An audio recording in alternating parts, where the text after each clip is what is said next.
વડોદરા શહેરના સમતા વિસ્તારમાં આવેલ 35 વર્ષ જૂનું સૂર્યકિરણ હાઉસિંગ બોર્ડ બિલ્ડિંગ આજે મોડી રાત્રે સાંજે દુર્ઘટનાગ્રસ્ત બન્યું, જ્યારે તેના પ્રથમ બ્લોકનો ગ્રાઉન્ડ ફ્લોરનો ભાગ અચાનક જમીનદોસ્ત થયો। આ બિલ્ડિંગના પ્રથમ માળ પર રહેતા રમેશભાઈ અગ્રવાલે ટાઈમલી પગલાં લેતા તેમના પરિવારજનો સહિત તમામને સુરક્ષિત રીતે બહાર કાઢી લેતા।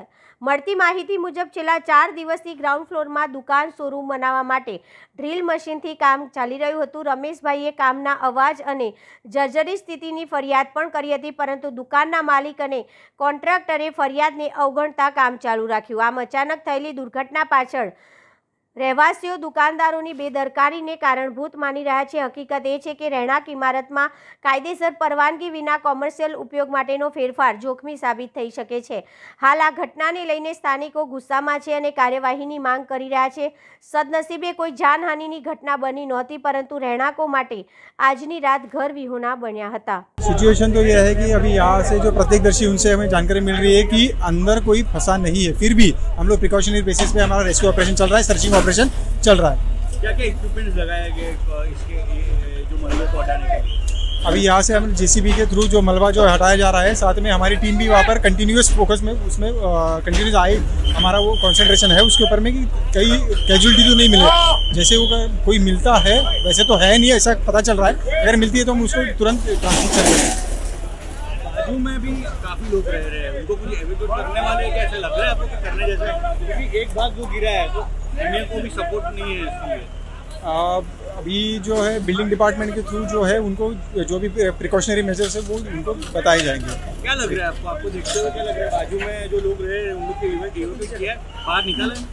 उन्होंने खुद की सेफ्टी के लिए उन्होंने खुद भी इवैक्यूएट हो जाना चाहिए। वैसे हमारी टीम ने उनको पहले ही इवैक्यूएट कर दिया है और अभी अगर मैं कहूँगा कि वहाँ पर कोई अभी नहीं जाना चाहिए। અમને એટલું ખબર છે કે અંદર કોણ છે શું છે એને બચાવવા માટે કરી રહ્યા છે। એકચ્યુઅલ આ દુકાનો નથી, આ રેસિડેન્શિયલ ઝોન છે, પણ એવું ખબર પડી છે કે ત્યાં રિનોવેશનનું કામ ચાલતું હતું અને જો કે 5 વાગ્યા પછી તો રિનોવેશન પણ બંધ થઈ ગયું છે, પણ હમણાં 10 વાગ્યા કોલેપ્સ થઈ ગઈ છે। એટલે તમે જુઓ છો કે કોર્પોરેશન, ફાયર બ્રિગેડ, પોલીસ અને બધા સિવિલના બધા લોકો આવી ગયા છે। હજુ સુધી તો કોઈ જાનહાનિ થાય છે એવું કંઈ ખબર પડતી નથી, પણ ભગવાન કરે કે કોઈ હોઈ ના શકે તો સારું છે। ભીમ ઉભા કરવામાં આવ્યા છે, શું લાગી રહ્યું? શું આ ભીમ જે ઉભા કરવામાં આવ્યા છે કે કન્સ્ટ્રક્શન કઈ સ્ટ્રક્ચર આમાં લોકોને મન ફાવે એ રીતના કેટલાય લોકો આ કરતા હોય છે, તો આવો અનુભવ લઈને એવું જોવું જોઈએ। કારણ કે હાઉસિંગ બોર્ડે જે તે વખતે રેસિડેન્શિયલ ઝોન હોય છે, પણ કેટલીક વાર કોમર્શિયલ બનાવવા માટે આવા લોકો બહુ જ એવા મકાનો એવા છે કે કારણ કે મધ્યમ વર્ગ છે, લોકોની પાસે ના હોય એટલે કરે છે, પણ કરવું જોઈએ, પણ એને યોગ્ય સ્ટ્રક્ચર એન્જિનિયરને બોલાવીને આવું કોઈ કરવું જોઈએ। કોઈ પણ ગમે તેવા લોકો પાસેથી ગમે તે રીતના બેમ કે જે તોડી નાખે તો કદાચ એવા સંજોગોમાં આવું થઈ શકતું હોય છે। હા, એટલે એ લોકોનું કહેવું છે કે 4-5 લોકો હતા, નીકળી ગયા હતા, એ પોતે પણ નીકળી ગયા છે। જેવો અમને ખબર પડી, ફાયર છે, પોતાની અમારી એમ્બ્યુલન્સો છે, પોલીસ છે, બધા જ લોકો અને અહીંના સ્થાનિક લોકો પણ બધા જ લોકો મદદે પહોંચી ગયા હતા। એટલે ભગવાનનો સદનસીબ કે હાલ તો હમણાં કોઈ દેખા નથી કે કોઈને ઇન્જરી થઈ।